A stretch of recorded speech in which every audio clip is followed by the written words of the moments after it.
Halo kawan Kumbang, selamat datang di channel Kumbang Kidal. Kali ini kita ada pembahasan tentang sejarah peradaban Islam. Spesifik kita akan membahas tentang salah satu dinasti yang fenomenal dalam perjalanan kebudayaan Islam, yaitu dinasti Mamluk. Dinasti Mamluk ini menjadi istimewa karena dinasti ini didirikan oleh kalangan budak. Jadi bukan bangsawan, bukan dari keluarga kerajaan tentu saja, atau dari suku-suku tertentu. Tapi mereka adalah budak yang kemudian mengambil alih pemerintahan pada masanya. Selain itu, dinasti Mamluk ini menjadi benteng terakhir peradaban Islam. Ketika itu, salah satu dinasti terbesar dan salah satu peradaban paling megah di dunia, yaitu dinasti Abbasiyah yang punya pusat kekuasaan di Baghdad, itu dihancurkan oleh tentara pasukan Mongol yang itu membakar habis kota, melakukan pembantaian, dan perpustakaan penemuan orang-orang Islam itu habis di situ. Nah, dinasti Mamluk ini hadir menjadi benteng terakhir karena waktu itu dinasti ini tidak sempat ditaklukkan atau menang atas peperangan terhadap bangsa Mongol, sehingga sejarah Islam seperti yang kita ketahui saat ini gitu. Kalau dulu dinasti Mamluk ini juga berhasil ditaklukkan oleh bangsa Mongol kemudian di bumi hanguskan, ya mungkin sejarah Islam akan berbeda seperti apa yang kita ketahui sekarang. Nah, ketika kita bicara soal sejarah, satu hal yang harus kita pahami bahwa kita harus melepaskan diri dari sikap fanatisme terhadap golongan tertentu, terhadap aliran Islam tertentu, bahkan terhadap mazhab tertentu. Tujuannya adalah agar kita melihat histori, melihat sejarah sebagai fakta, bukan sebagai doktrin. Karena banyak sejarah yang justru dibuat sebagai doktrin. Atau paling parahnya adalah kita terjebak pada romantisme masa lalu. Jadi banyak orang-orang belajar sejarah bukan untuk mengetahui fakta sejarah, tapi untuk bercandu pada nostalgia, pada romantisme masa lalu. Misalkan, dulu kita adalah bangsa yang besar, dulu kita adalah penguasa dunia gitu. Dulu kita pernah punya peradaban yang megah dan segala macam. Nah, itu adalah romantisme masa lalu. Mengagumi kebesaran pendahulu kita itu adalah bagian dari sebuah penghormatan. Tapi terjebak pada pengaguman itu kemudian tidak mau mengambil pelajaran dari sana, itu adalah sebuah kebodohan gitu. Karena sehebat apapun pendahulu kita, sehebat apapun masa lalu kita, itu tetaplah masa lalu. Yang kita hadapi saat ini adalah realita yang pahit gitu ya.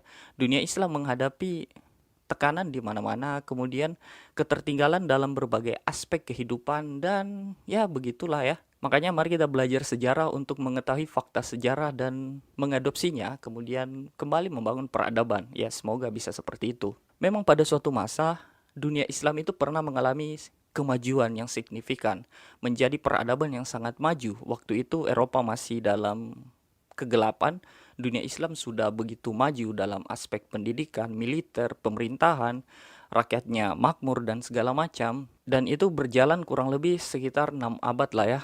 Ya, sekitar 600 tahun sebelum akhirnya kota Baghdad dihancurkan oleh bangsa Mongol.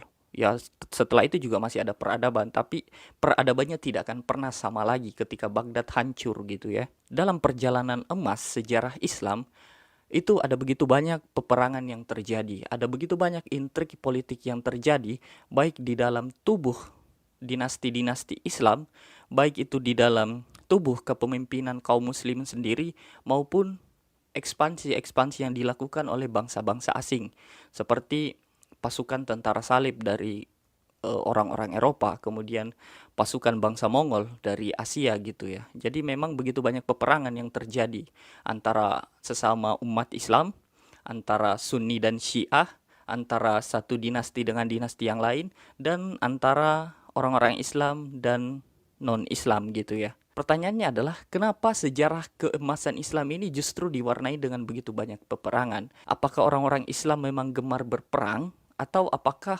orang-orang di Timur Tengah itu memang suka kekerasan? Atau apakah mereka suka kekerasan karena mereka Islam? Tentu saja bukan karena mereka Islam, tapi ini adalah sebuah tuntutan zaman.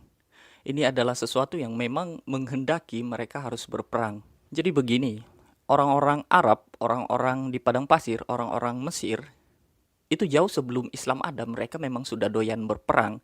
Mereka sudah saling menaklukkan antara satu suku dengan suku yang lainnya, satu bani dengan bani yang lainnya, karena di sana itu sumber daya alam sangat terbatas. Wilayah yang subur itu sangat sedikit, sumber air sangat jarang gitu ya. Jadi kalau orang mau mendapatkan sumber daya alam, maka mereka harus terafiliasi pada suku tertentu, pada bani tertentu yang kuat. Kemudian yang kuat ini akan menindas yang lemah. Dan yang lemah akan mencoba untuk mencari cara agar mereka bisa berdaya dan kemudian membalas pada orang pernah yang menindas mereka gitu ya. Dan itu akan berlanjut terus, dan ini menjadi karakter khas orang-orang di padang pasir, orang-orang di daratan yang susah sumber daya alam. Dan ini akan sangat berbeda dengan orang-orang Nusantara, orang-orang Indonesia, orang-orang yang tinggal di wilayah tropis. Karena di wilayah tropis ada begitu banyak sumber daya alam yang membentang sepanjang bumi Nusantara gitu ya, di mana-mana tanahnya subur, di mana-mana ada laut, di mana-mana ada sumber air. Jadi tidak ada alasan kuat untuk saling menaklukkan. Makanya sejarah Nusantara itu memang tidak memiliki sejarah peperangan yang dahsyat. Memang ada peperangan besar beberapa, tapi itu adalah peperangan bukan untuk tujuan penaklukan, bukan untuk menjajah, tapi untuk melindungi diri ketika diserang dari pihak bangsa-bangsa asing gitu ya. Ya kita tahu ya bahwa nenek moyang kita itu punya peradaban yang sangat maju juga, terkhusus dalam bidang kemaritiman. Tapi dengan armada yang maha dahsyat itu mereka juga tidak menaklukkan wilayah-wilayah lain. Mereka tidak menjajah Cina, mereka tidak menjajah India yang sebenarnya bisa mereka lakukan. Karena kenapa? Yang ngapain menjajah, yang ngapain jauh-jauh mengorbankan nyawa. Toh dengan mengelola alam Nusantara ini sudah hidup begitu makmur.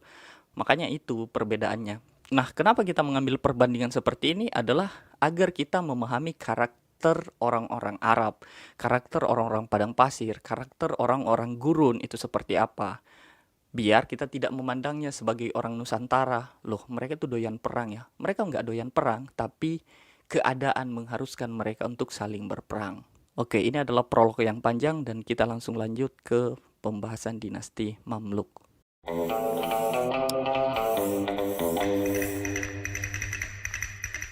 Kalau kita ingin bicara soal dinasti Mamluk, maka kita harus memahami dinasti yang melatar belakangi atau dinasti yang mendahului terbentuknya dinasti Mamluk ini. Ada namanya dinasti Ayyubiyah. Dinasti Ayyubiyah ini adalah dinasti yang didirikan oleh Salahuddin Al-Ayyubi. Yang kemudian dinasti Al-Ayyubi ini dikudeta oleh orang-orang Mamluk. Kemudian lahirlah dinasti Mamluk. Tapi sebelum kita membahas dinasti Mamluk, kita juga harus mengetahui faktor lahirnya dinasti Ayyubiyah ini. Yang dimana dinasti Ayyubiyah ini dilatar belakangi oleh perseteruan Sunni dan Syiah. Dinasti orang-orang Sunni dan dinasti orang-orang Syiah. Yang kemudian menjadi intrik-intrik politik, lalu suatu waktu lahirlah dinasti Ayyubiyah. Bagaimana ceritanya? Begini. Dulu di zamannya Salahuddin Al-Ayyubi, itu ada dua dinasti besar, dinasti Islam. Jadi waktu itu ada dua kepemimpinan, ada dua dinasti besar. Nah, jadi sebenarnya dalam kepemimpinan dunia Islam itu memang kadangkala ada dua dinasti besar, ada kadangkala 2 sampai 3 dan segala macam. Kadangkala juga cuma satu gitu ya. Karena memang di sana banyak dinasti-dinasti kecil yang kemudian melebur masuk ke dalam dinasti yang mayoritas kalau mereka tidak ingin ditaklukkan dan segala macam. Kalau mereka punya kekuatan untuk melawan, maka mereka akan membangun basisnya sendiri, membuat dinasti yang merdeka sendiri. Nah, ada dua dinasti kala itu, yaitu dinasti Abbasiyah yang berpusat di Baghdad. Ini adalah dinastinya orang-orang Sunni. Kemudian ada dinasti Fatimiyah yang diprakarsai oleh orang-orang Syiah Ismailiyah yang berpusat di Kairo, Mesir. Nah, kedua-duanya ini punya wilayah yang cukup lah ya, walaupun kedua-duanya memang pada masa itu sudah surut, artinya sudah mau berakhir, tapi keduanya masih punya cukup kekuatan lah, masih menjadi poros utama dunia Islam, terkhusus dinasti Abbasiyah. Nah, di antara kedua dinasti ini ada namanya negara atau wilayah namanya Syria yang sekarang jadi Suriah. Di sana ada kota Aleppo dan di sana ada penguasa namanya Nuruddin Zanki.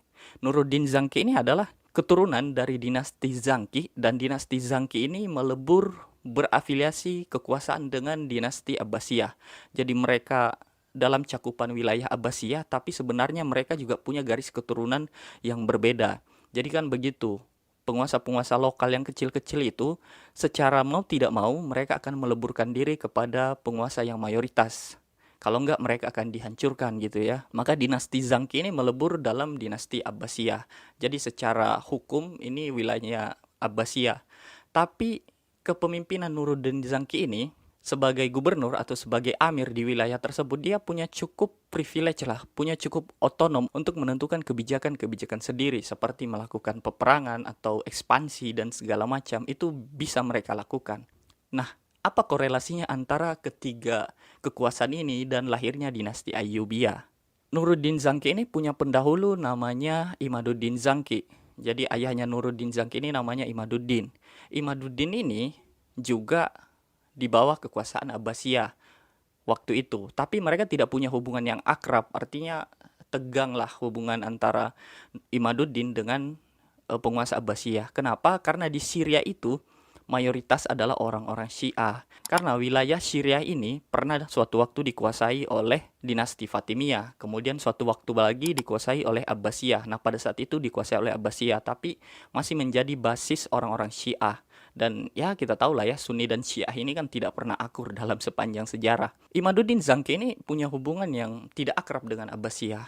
Tapi ketika Nuruddin Zangki menggantikan ayahnya yang tewas atau meninggal dunia, Nuruddin Zangki memandang sesuatu yang lain, bahwa simbol dunia Islam atau simbol kekuatan Islam ya Abbasiyah. Maka dia mencoba membangun hubungan yang akrab, hubungan yang lebih so sweet dibandingkan hubungan para pendahulunya dengan dinasti Abbasiyah. Waktu itu dia mulai tuh melakukan revolusi besar-besaran, memberantas mazhab-mazhab Syiah, kemudian menggantinya dengan mazhab Sunni gitu. Membangun madrasah-madrasah, majelis-majelis, kemudian menyebarkan Sunni dan segala macam. Nah, itu menarik simpati dari penguasa Abbasiyah. Wah, ini kawan nih gitu ya. Akhirnya terjalinlah hubungan yang mesra dan imbasnya adalah wilayah kekuasaan Nuruddin Zangki ini mengalami perkembangan yang sangat pesat dalam berbagai bidang, termasuk ekonomi, politik, sampai militer. Lalu gimana ceritanya terbentuknya dinasti Ayyubiyah? Sabar, kita harus memahami perlahan-lahan biar nggak ngeblank otaknya. Jadi begini, dinasti Fatimiyah kala itu sudah mau berakhir. Di dalam tubuh dinasti Fatimiyah, dinasti orang-orang Syiah, itu terjadi begitu banyak konspirasi, penggulingan kekuasaan dan segala macam. Kala itu, khalifah tidak lagi memegang kendali kekuasaan. Khalifah hanya dijadikan simbol, kemudian yang memegang kekuasaan adalah menteri, atau dalam bahasan ini namanya wazir. Wazir ini siapa? Wazir adalah seorang menteri atau tangan kanan yang dilantik oleh siapapun khalifah yang berkuasa. Nah, para wazir ini berebut kekuasaan. Mereka akan menjadikan dirinya wazir dengan cara menggulingkan pemerintahan atau menggulingkan khilafah yang tidak sejalan dengan mereka. Jadi khilafah ini kalau nggak bisa diatur atau nggak bisa dijadikan pemimpin boneka, nggak bisa memenuhi hasrat para wazir, maka akan dibikin konspirasi hingga bisa digantikan gitu ya, digantikan oleh penguasa yang lebih lemah yang bisa dikontrol dari balik layar. Kala itu, seorang khalifah terakhir dinasti Fatimiyah namanya Al-Adid yang waktu itu masih berusia 9 tahun naik tahta. Dia naik tahta untuk menggantikan sepupunya namanya Al-Faiz yang waktu itu meninggal dunia di usia 11 tahun. Nah, kebayangkan bocah terus nih yang dijadikan khalifah oleh para konspirator di tubuh Fatimiyah ini. Kemudian ketika Khalifah Al-Adid menjabat, maka dipilihlah seorang wazir namanya Syawar. Jadi kalian tahu dong siapa otak di balik ini? Ya pasti Syawar ini. Syawar ini kemudian memegang kendali pemerintahan dari balik layar. Nah, suatu waktu si Syawar ini kemudian digulingkan oleh bawahannya sendiri, yaitu salah satu letnannya sendiri yang bernama Dirgam. Kemudian Dirgam menggantikannya menjadi seorang wazir. Dan kita tahu wazir ini ya dia yang memegang kendali kekuasaan gitu ya. Dan yang menjadi khalifah waktu itu ya tetap si Al-Adid ini sebagai pemimpin boneka. Yang digantikan ya cuma wazirnya aja. Karena si Syawar ini sakit hati, maka dia menyeberang ke wilayah kekuasaan orang-orang Sunni. Dia pergi ke kekuasaannya Nuruddin Zangki untuk minta tolong. Bro Nurdin gitu ya. Tolong singkirin dong si Dirgam itu biar gua naik kekuasaan lagi. Ya mungkin begitulah ya bahasa-bahasa diplomasi gaulnya. Nah, si Nuruddin Zangki ini melihat ini sebagai peluang. Ini adalah kesempatan dia untuk bisa masuk ke dalam tubuh kekuasaan Fatimiyah, tubuh kekuasaan orang-orang Syiah, dinasti orang-orang Syiah. Lama dia berpikir, ya sholat istikharah dan segala macam, sehingga akhirnya dia memutuskan untuk mengirim jenderalnya yang bernama Syirkuh. Syirkuh ini punya keponakan namanya Salahuddin Al-Ayyubi. Waktu itu Salahuddin Al-Ayyubi ya masih anak bawang lah ya bahasanya. Ya belum jadi jenderal yang mengerikan lah. Tapi dikirimnya Syirkuh dan Salahuddin Al-Ayyubi bersama pasukannya ini nggak mungkin dikirim untuk tiba-tiba menyerang dinasti Fatimiyah. Maka dibuatlah sebuah alibi, sebuah alasan mengapa mereka harus mengirimkan pasukan ke Mesir, ke dinasti Fatimiyah. Maka alasannya waktu itu adalah untuk menghalau tentara-tentara salib yang mencoba menyerang Mesir. Ya waktu itu memang ada tentara salib untuk mencoba mengekspansi Mesir, tapi tujuan utamanya bukan itu. Jadi mereka berangkat ke Mesir, Salahuddin Al-Ayyubi bersama pamannya dan bersama pasukannya berangkat ke Mesir, kemudian menaklukkan pasukan tentara salib dan setelah itu membunuh si Dirgam dan kemudian Syawar naik tahta kembali. Nah, seiring berjalannya waktu ternyata si Syawar ini memang bangke gitu ya. Ketika dia sudah naik tahta, dia mengkhianat terhadap Nuruddin Zangki ini. Dia meminta bantuan pasukan tentara salib untuk memerangi orang-orangnya si Nuruddin Zangki. Maka dengan suatu sebab, Syirkuh bersama Salahuddin Al-Ayyubi dan pasukannya harus angkat kaki dari Mesir. Nah, si Syawar kembali berkuasa sebagai wazir dan pasukan Nuruddin Zangki harus pulang ke kampung halamannya di Suriah. Nah, hubungan diplomasi yang dilakukan Nuruddin Zangki ini sebenarnya mendapat kecaman dari kepemimpinan dinasti Abbasiyah karena ya itu sudah melangkah terlalu jauh dengan apa yang diakibatkan juga mereka pada akhirnya dikhianati begitu. Tapi seiring berjalannya waktu, suatu kesempatan datang kembali. Kekuasaan Syawar kembali goyah oleh pasukan tentara salib. Jadi tentara salib ini datang lagi untuk terus melakukan peperangan terhadap orang-orang dinasti Fatimiyah dan mereka berhasil menaklukkan kekuasaan dinasti Fatimiyah kala itu. Maka si Syawar kembali meminta tolong ke Nuruddin Zangki untuk membantunya memerangi orang-orang dari tentara salib begitu. Dan Nuruddin Zangki kembali mengirimkan si jenderalnya yang bernama Syirkuh bersama keponakannya yang bernama Salahuddin Al-Ayyubi. Pada tahun 1168 dikirimlah pasukan Syirkuh ini ke Mesir untuk memerangi pasukan tentara salib. Dan pada tahun 1169 pasukan tentara salib berhasil ditaklukkan dan diusir dari Mesir.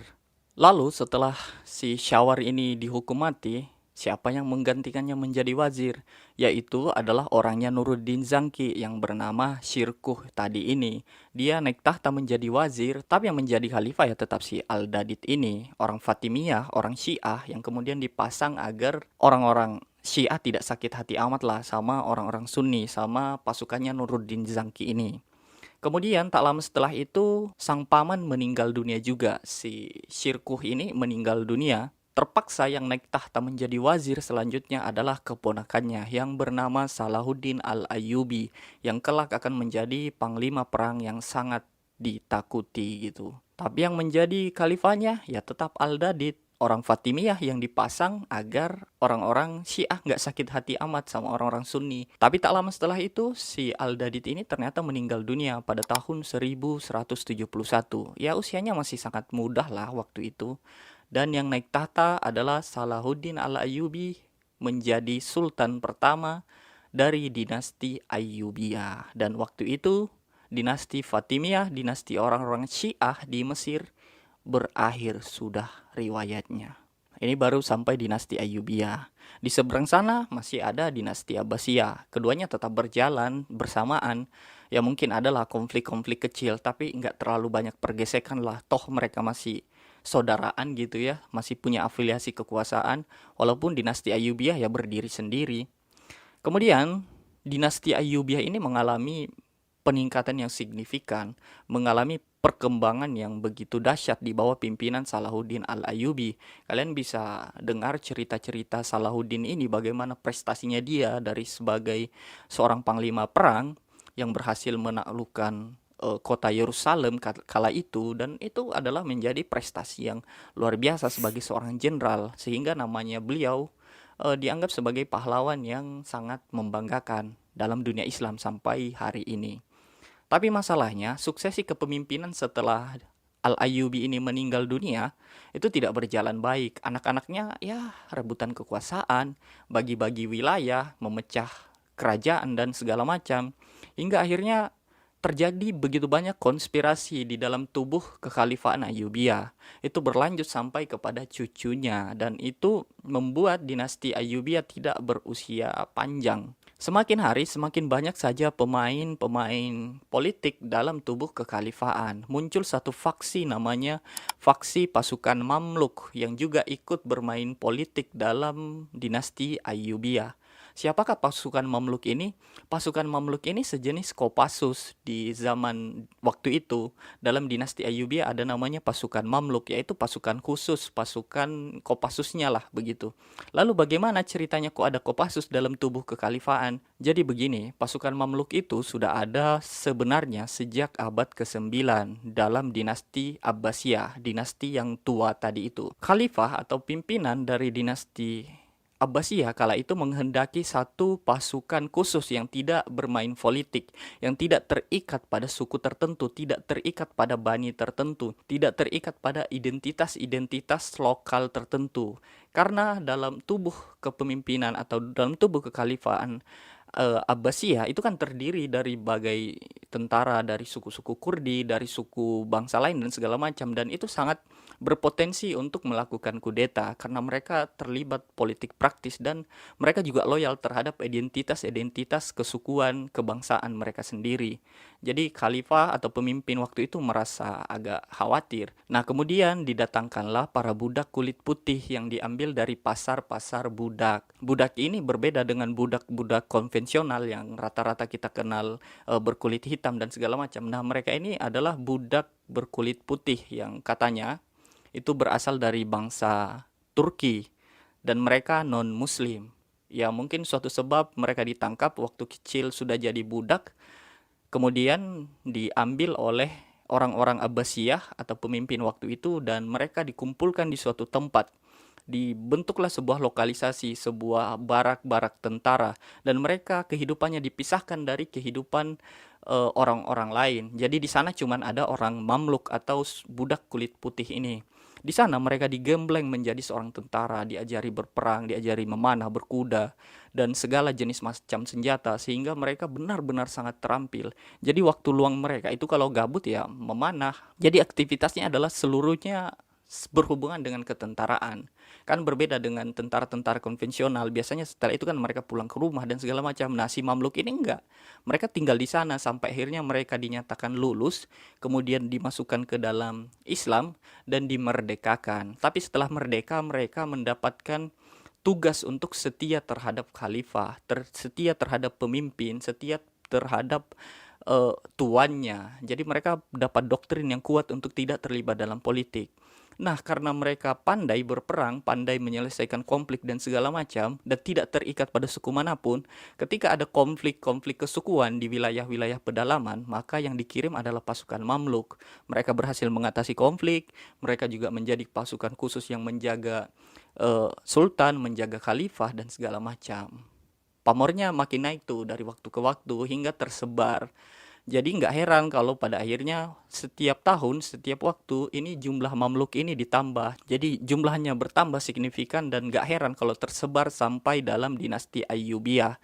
Karena seperti yang kita tahu dinasti Ayyubiyah ini adalah secara tidak langsung adalah bermula dari perpanjangan tangan pasukan Nuruddin Zangki. Dan Nuruddin Zangki ini punya afiliasi militer yang kuat dengan dinasti Abbasiyah. Jadi ya pasti adalah orang-orang Mamluk yang kemudian atau adalah strategi-strategi membentuk pasukan Mamluk yang mereka tiru. Tapi dalam dinasti Ayyubiyah ini, pasukan Mamluk ini mendapat posisi yang sangat istimewa pada kepemimpinan Sultan As-Salih atau khalifah waktu itu.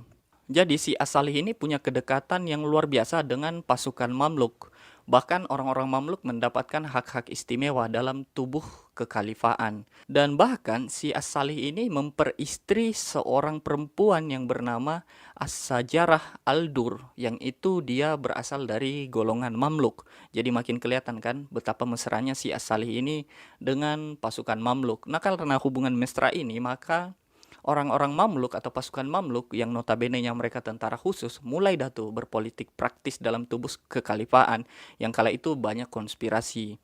Nah, Si As-Salih ini jatuh sakit pada suatu waktu dan istrinya kemudian mendeklarasikan diri menjadi seorang panglima militer tertinggi di Mesir dalam dinasti Ayyubiyah. Kebayang kan tuh betapa kuatnya orang Mamluk, perempuannya saja, istrinya si As-Salih ini bisa menjabat sebagai panglima tertinggi yang sebenarnya dia sudah yang mengendalikan pemerintahan dari sini. Tak lama setelah itu, suaminya ini meninggal, As-Salih ini meninggal, kemudian sebagaimana mestinya, naiklah anaknya. Nah, kemudian anaknya yang bernama Al-Mu'azzam ini adalah keturunan Kurdi. Ibunya ini suku Kurdi. Jadi, dia anak tiri dari si Sajarah. Jadi kan kita tahu ya, orang-orang dulu kan istrinya biasanya banyak. Yang naik ini adalah anak As-Salih yang berasal dari istri suku Kurdi. Nah, karena si Al-Mu'azzam ini lebih condong ke suku Kurdi, maka dia lebih mesra hubungannya dengan tentara-tentara yang bersuku Kurdi. Dia mulai mengikis tuh peran-peran penting yang selama ini diambil oleh pasukan-pasukan Mamluk. Si ibu tirinya yang bernama Sajarah ini khawatir dengan apa yang dilakukan oleh anak tirinya, karena itu membahayakan dirinya pribadi dan kaum Mamluk pada umumnya. Maka si Sajarah ini kemudian membuat sebuah konspirasi untuk melenyapkan si Al-Mu'azzam ini. Dia kemudian menghubungi salah satu komandan perang yang terkenal kala itu, namanya Aibak. Aibak ini adalah panglima atau komandan perang dalam pasukan Mamluk yang sangat handal waktu itu. Dia membuat konspirasi bagaimana cara menyingkirkan si Al-Mu'azzam. Kemudian si Aibak menyetujui konspirasi ini yang dilakukan oleh Sajarah. Dan Aibak menghubungi kawannya yang namanya Baibars. Baibars ini adalah komandan perang yang juga tak kalah handalnya dengan si Aibak. Jadi mereka berdua ini sama-sama hebatnya. Jadi mereka berdua adalah yang paling menonjol dalam pasukan Mamluk yang ada di tubuh Khalifahan Ayyubiyah. Karena si Baibars ini nggak paham alur politik, pokoknya dia manut-manut aja apa kata kawannya. Akhirnya selesailah kepemimpinan Al-Mu'azzam. Dia dibunuh dalam sebuah konspirasi dan kemudian si Sajarah naik menjadi sultanah atau pemimpin perempuan. Ya, sultan perempuan lah begitu. Kemudian setelah si Sajarah jadi sultanah, dia menikah dengan Aibak sebagai bagian dari kontrak konspirasi yang dia lakukan itu. Tapi tak lama setelah pernikahan itu, si Aibak kemudian membunuh si Sajarah. Jadi si Aibak kemudian membunuh si Sajarah dan Aibak mengendalikan pemerintahan. Nah, untuk meredam gejolak dari orang-orang Ayyubiyah yang pastinya marah terhadap Aibak, maka dia menunjuk seorang dari keturunan Ayyubiyah yang bernama Al-Ashraf dan menjadikannya khalifah, pemimpin boneka. Jadi yang mengendalikannya tetap si Aibak. Nah, tak lama setelah itu, si Aibak juga membunuh si Al-Ashraf ini. Kemudian dia naik tahta menjadi raja atau menjadi sultan dalam dinasti Mamluk. Si Baibars kecewa terhadap kawannya. Dia melihat Aibak kok sekarang berpolitik ya. Ternyata dia melakukan ini semua untuk merebut kekuasaan. Si Baibars kemudian keluar dari Mesir dan mengungsi ke Suriah, meninggalkan kawannya yang kini terkontaminasi dalam politik praktis perebutan kekuasaan. Tapi tak lama setelah itu, si Aibak akhirnya juga meninggal dunia. Ya, mungkin lagi-lagi nih konspirasi begitu ya. Kemudian naik tahtalah anaknya yang bernama Ali. Tapi Ali ini nggak berlama berkuasa karena dia nggak sanggup. Kemudian si Ali mengundurkan diri dan yang naik adalah wakilnya yang bernama Kutus. Kutus ini siapa? Kutus adalah junior dari Aibak dan Baibars di pasukan Mamluk. Dan kini pasukan Mamluk atau dinasti Mamluk dikuasai oleh Kutus. Saat dinasti Mamluk menghadapi gejolak politik internal yang luar biasa, di seberang sana dinasti Abbasiyah, dinasti tua kala itu yang berpusat di Baghdad, Irak, itu juga menghadapi invasi besar-besaran yang dilakukan oleh bangsa Mongol. Waktu itu bangsa Mongol lagi naik daun lah sebagai pasukan yang tak terkalahkan, menaklukkan segala peperangan dan mengalahkan banyak pasukan dari berbagai bangsa dan negara. Abbasiyah ini menghadapi hal itu dan ini akan menjadi akhir atau menjelang detik-detik berakhirnya dinasti Abbasiyah. Waktu itu memang kebudayaan Islam itu berpusat di Baghdad, maju sekali, tapi militernya juga nggak maju-maju amat karena di dalamnya juga sudah banyak terjadi perpecahan internal, sehingga pada akhirnya ketika menghadapi bangsa Mongol mereka tidak bisa berkutik. Akhirnya pada tahun 1258, kota Baghdad yang megah itu, pusat kebudayaan orang-orang Islam yang dibangun oleh dinasti Abbasiyah, berakhir sudah di tangan Mongol. Kota itu dibumi hanguskan oleh bangsa Mongol, hampir tak tersisa, orang-orangnya dibantai, kemudian orang-orang Abbasiyah dihabisi, yang kabur mengungsi ke dinasti-dinasti di sekitarnya juga terus saja diburu dan dihancurkan. Nah, ini menjadi akhir tragis yang mengerikan dalam sejarah peradaban Islam. Penemuan-penemuan besar hasil pemikiran peradaban orang-orang Islam kala itu hampir tak ada yang tersisa ketika Baghdad dibumi hanguskan. Kemudian satu-satunya yang menjadi tumpuan atau harapan kepemimpinan Islam kala itu adalah dinasti Mamluk, dinasti para budak yang berasal atau yang berada di Mesir. Nah, dinasti Mamluk ini akan menjadi destinasi selanjutnya pasukan Mongol. Jadi mereka akan bergerak ke Mesir untuk menaklukkan dinasti Mamluk ini sebagai pilar atau sebagai benteng terakhir pertahanan orang-orang Islam kala itu. Mendengar kengerian yang disebabkan oleh tentara Mongol dan masalah besar yang dihadapi oleh bangsa Mamluk, maka si Baibars yang selama ini mengungsi di Suriah itu pulang kampung. Dia pergi ke Mesir, ke Kairo, dan disambut riang gembira oleh orang-orang Mamluk, dan disambut riang gembira juga oleh rajanya yang bernama Kutus, raja dinasti Mamluk kala itu. Kemudian pada awal tahun 1260, akhirnya tentara Mongol bergerak menuju Mesir. Mereka dari Baghdad ke Suriah, kemudian dari Suriah akan menyeberang ke Mesir. Menghadapi ancaman itu, maka orang-orang Mamluk memilih si Baibars untuk menjadi salah seorang panglima perang untuk menghalau pasukan Mongol. Jadi waktu itu pasukan Mongol bergerak sekitar 20.000 pasukan, dan Kutus bersama Baibars dia juga bergerak dengan pasukan Mamluk yang kurang lebih jumlahnya sama. Jadi mereka akan berangkat dari Mesir, kemudian menuju ke Suriah, dan nanti akan bertemu dengan pasukan-pasukan Mongol di sekitar Yerusalem.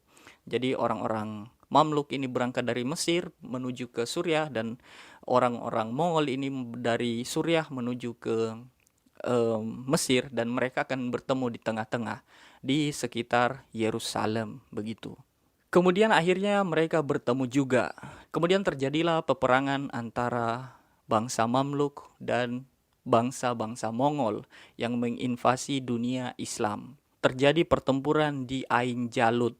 Makanya pertempuran ini juga dikenal dengan pertempuran Ain Jalut yang terjadi 3 September 1260 Masehi. Pasukan Mamluk itu mencontek strategi militer pasukan bangsa Mongol. Jadi pasukan Mamluk kala itu dibagi dua. Satu bagian kecil akan maju ke depan, ngerecokin pasukan Mongol. Kemudian pasukan yang besar, pasukan utama itu disimpan di belakang, disembunyikan di lembah dari balik bukit dan segala macam. Nah, yang memimpin pasukan kecil ini untuk maju ngerecokin pasukan bangsa Mongol adalah si Baibars. Kemudian yang memimpin pasukan besar bersembunyi adalah si Kutus, sang sultan. Nah, si bangsa Mongol ini sudah percaya diri banget bisa mengalahkan bangsa Mamluk, karena dinasti Abbasiyah aja bisa mereka kalahkan. Masa Mamluk yang segitu aja nggak bisa dikalahkan? Mereka punya kepercayaan diri yang luar biasa dan akan segera menghabisi peradaban Islam, yang itu titik terakhirnya adalah di dinasti Mamluk ini. Ketika mereka diserang oleh pasukannya si Baibars, orang-orang Mongol ini lama-lama kesal karena si Baibars ini maju, menyerang, mundur lagi, maju, menyerang, mundur lagi. Kan kesal nih orang-orang Mongol. Orang-orang Mongol juga sering mempraktekkan ini.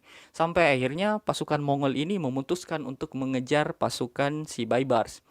Kejar aja sekalian biar dihabisi. Toh jumlahnya tinggal dikit gitu ya. Kurang lebih mungkin gitu kali percakapan orang-orang pasukan bangsa Mongol. Kemudian mereka memutuskan untuk mengejar si Baibars ini bersama pasukannya yang kecil ini. Nah, dikejar, akhirnya berhentilah di sebuah tempat, sebuah lembah.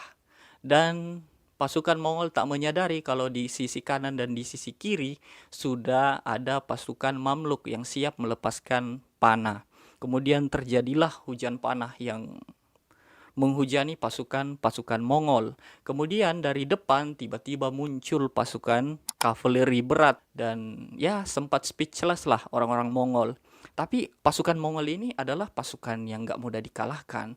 Mereka juga hampir memenangkan pertarungan, tapi di kubu bangsa Mongol atau di kubu pasukan Mongol ada pasukan yang bukan dari bangsa Mongol itu melakukan pengkhianatan, dan itu memberi kesempatan bangsa Mamluk atau pasukan yang dipimpin oleh Baibars bersama Kutus untuk memenangkan peperangan ini. Peperangan ini adalah perang yang benar-benar habis, bangsa Mongol atau pasukan Mongol hampir tak tersisa, dan orang-orang Mamluk juga banyak yang gugur. Alias ini perang benar-benar perang habis-habisan, tapi pada akhirnya perang ini dimenangkan oleh bangsa Mamluk. Bangsa Mongol untuk pertama kalinya dipermalukan dalam perang terbuka. Jadi pasukan Mongol ini dalam sejarah hanya mengalami 6 kekalahan dari begitu banyak perang yang mereka lakoni. Dari 6 kekalahan ini hanya 2 kekalahan di perang terbuka. Selebihnya itu yang 4 ini kalah karena terkena badai di Jepang. Di Indonesia mereka dicurangi, ya politik licik lah gitu ya. Di Vietnam mereka nggak bisa beradaptasi dengan rawa-rawa dan segala macam. Jadi bukan karena pertarungan terbuka. Nah, pasukan Mamluk dengan pasukan Mongol ini perang yang benar-benar adil. Jumlahnya sama di ruang terbuka dan segala macam. Dan ini menghancurkan reputasi bangsa Mongol kala itu yang lagi naik daunnya gitu. Nah, dari sinilah kemudian berangsur-angsur pasukan Mongol juga tidak lagi sekuat setelah bangsa Mamluk ini mengalahkan mereka. Kemudian si Baibars bersama Kutus bersama pasukannya kembali ke Mesir. Disambut riang gembira karena tidak ada yang lebih melegakan daripada kalahnya pasukan Mongol kala itu. Peradaban Islam yang tinggal tersisa dikit masih bisa diselamatkan. Walaupun memang wajah Islam atau wajah peradaban kebudayaan Islam kala itu tidak akan lagi pernah sama ketika Abbasiyah masih berdiri. Karena dinasti Mamluk ini belum sempat gitu membuat peradaban yang sehebat peradaban yang dibangun oleh Abbasiyah. Tapi bagaimanapun pasukan Mamluk ini atau bangsa Mamluk ini, dinasti Mamluk ini punya peran penting dalam melanjutkan estafet kepemimpinan di dunia Islam. Kemudian tak sampai di situ, si Baibars ini akhirnya membunuh si Kutus pada suatu waktu. Waktu itu ada yang mengatakan bahwa si Baibars dan Kutus melakukan sebuah perburuan, kemudian di tengah perburuan si Kutus dibunuh oleh Baibars, dan kemudian Baibars menjadi sultan yang selanjutnya, menjadi khalifah yang selanjutnya. Dan di bawah kepemimpinan si Baibars, pasukan Mamluk menjadi pasukan yang sangat mengerikan di dunia. Pasukan Mamluk tidak hanya berhenti sampai mengalahkan pasukan Mongol. Mereka ekspansi kemana-mana, menaklukkan benteng manapun yang mereka sukai, menghancurkan pasukan manapun, baik itu dari dinasti Islam, dinasti non-Islam, ateis, dan segala macam. Pokoknya kalau nggak suka dan nggak mau menyerah, akan dihancurkan. Si Baibars ini kejam luar biasa sebagai seorang jenderal gitu, sebagai seorang panglima perang. Dia tidak akan segan-segan untuk menghabisi lawannya, dan dia memang sangat haus darah, haus akan penaklukan. Jadi penaklukan yang dia lakukan adalah untuk memuaskan hasrat. Jadi pasukan Mamluk ini menjelma menjadi pasukan yang sangat mengerikan. Pasukan tentara salib dihabisi. Pasukan-pasukan full armor dari Eropa itu habis di hadapan pasukan Mamluk. Pasukan bangsa Mongol nggak ada apa-apanya, selesai. Pasukan-pasukan Islam yang terkenal yang namanya Hasasin juga dibantai oleh pasukannya si Mamluk ini. Bahkan suatu ketika si pasukan Mongol ini bekerja sama dengan pasukan tentara salib. Mereka bekerja sama menghadapi pasukannya si Mamluk, tapi kalah juga. Banyak benteng-benteng salib yang akhirnya dihancurkan oleh pasukan Mamluk. Jadi begitulah kengerian yang disebabkan oleh teror di Timur Tengah yang dilakukan oleh pasukan si Baibars. Jadi gak ada yang lebih mengerikan.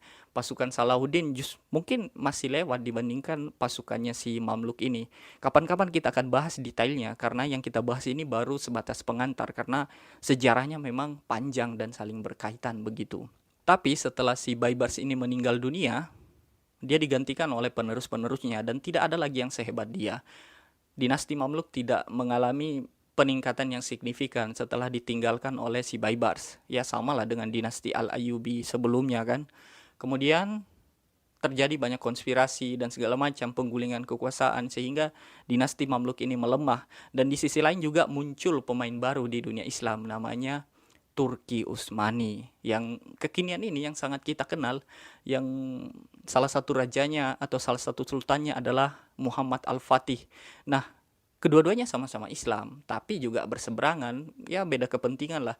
Suatu waktu saling serang dan segala macam, dan akhirnya dinasti Mamluk ini benar-benar selesai di tangan orang-orang Turki Utsmani. Kemudian Turki Utsmani muncul sebagai pemain utama di dunia Islam selanjutnya gitu ya.